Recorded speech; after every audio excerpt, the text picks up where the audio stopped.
Hi there, I want to take a quick minute to talk about my 2023 Tab 320 clamshell model. First registered in April of this year, so pretty much brand new.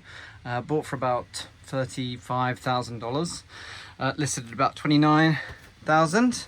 So pretty much it's it's as it's left the dealership, it's kind of probably only done less than about 600 miles. The interior is pretty much as new, and I'm going to walk through and just talk through some of the features, tell you a little bit more about some of the features and functionality that it has with it, and hopefully give people a better way to make a decision. So the interior is pretty spacious in terms of two people. It's a two-person camper. It's for a couple. We have a couple and a dog, so it's worth noting that there has been an animal in this, and pretty much all three of us can kind of get on the bed. So the idea is that realistically during the day you have this as a dining area. If you're not sitting outside, logically, really this is going to be something that you use on a weekend, that you go to a campsite on a beautiful day, but in the event of rain you can obviously use it and play board games inside, and there can be you and the other half utilizing the indoor space. In terms of obviously the indoor features or electronic features, you've got a surround sound system, which is really good. It has radio, it has Bluetooth, so you can hook it up to your phone and play Spotify. The TV is a 12 volt, so it means that if you're just running on the solar / battery and you're not plugged into shore, you can still use the TV. You can put a Fire Stick in it and get Netflix or HBO or whatever. It comes with air conditioning, which does a fantastic job of obviously cooling the interior down. The great news is that unlike the previous models, and I had the 2016 before, this is actually vented. So you got a vent here, a vent here, and a vent here. So it does a very good job to kind of circulate air throughout the camper. Previously, in my old model, the air conditioning system was actually here. There's a big unit here. It's really loud. Where this is obviously a lot cooler. And here's the controls here. I'll see, it might come on and I'll see, you can hear it, and then it will turn off. But yeah, so it's just come on now. I'll just let you hear it. So it's actually genuinely quite quiet. I sleep with it constantly, and there's it's a lot quieter than the previous model, and it can cool it down certainly 20-30 degrees on a hot Texas summer's day. So I'll turn it off just for noise. The heating system is an Audi, which I've absolutely loved. The Audi system essentially has the ability to power it on both gas and electricity. The camper itself is such low voltage that you can actually power it from a generator. So you can use 1 kilowatt just pulling from a generator, or if I don't want to use any electricity at all, I can turn this on and make sure that it's just powered from gas. So it gives me the ability to obviously use it in a sense that if I'm off grid and I haven't got shore power, or I don't even want to use my generator, I can get hot water or hot shower with just gas, which is really, really fantastic.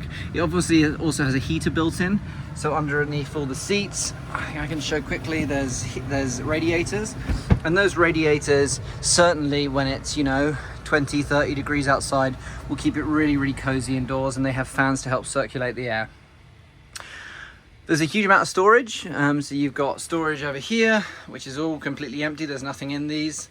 You have the storage up here. You have obviously all of these individual shelves, and this is back to back, so through and through storage. So this actually goes through into the kitchen. So generally there's kitchen items in here. I don't put clothing, but if you didn't use the kitchen much, of course, you could put other odds and ends that you needed internally. Under the seats are the wheel wells, the heaters, any sort of specific cables that you need. Down here you have obviously the inverter, the fuse box. You have your kind of plugs with safety trippers built in. You've got a CO2 and propane gas alarm, and that kind of complements the fire alarm over here. The control panel basically gives you the options to control the water pump if you're not kind of hooked up to the shore. You've got your porch lights, you've got your sink and accent lights, which you can see under here and under here. And then you've got the ability to obviously find out the size of the grey tank, the fresh water tanks, and obviously what battery and if you're charging. It's worth quickly mentioning this is the Boondock edition. So this Boondock edition is a lot more raised for taking it off-road, sort of what I would call, of course, boondock camping. And the solar will happily charge the battery in a day, so you can keep the fans on at night, you can have the 12-volt lights on at night, and of course power the fridge. So moving on into the bathroom. The bathroom here is a cassette bathroom. It obviously has a cassette toilet, and on top of it, it has a sink. Generally, because the sink is tiny, we like to kind of brush our teeth in the kitchen, but this has the ability to obviously be a you know, kind of sink that you use on a day-to-day basis. Now, the sink actually pulls out. The idea is that you can hook it up here and you can have a shower. And so, certainly I have showered in this many a time when I've been in sort of national parks with no hookups, or when I've been off-grid, and it does really, really well. It's a lot bigger in tank size than the previous models. My recollection is that it's 20 litres, also 20 gallons, but don't quote me on that. I think the idea is certainly I've been able to shower just myself kind of 2-3 days with washing up, etc, etc. So that's great.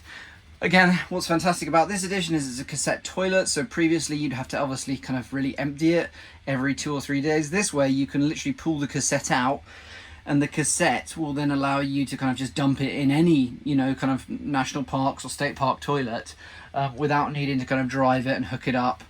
And that's been probably one of the best benefits over the older models, is that I've been able to be off-grid for a lot longer, because I can just, you know, use bottles to top up the water tank, and I can then of course just empty the black tank you know, as per needed, which is fantastic. So one of the definite positives there.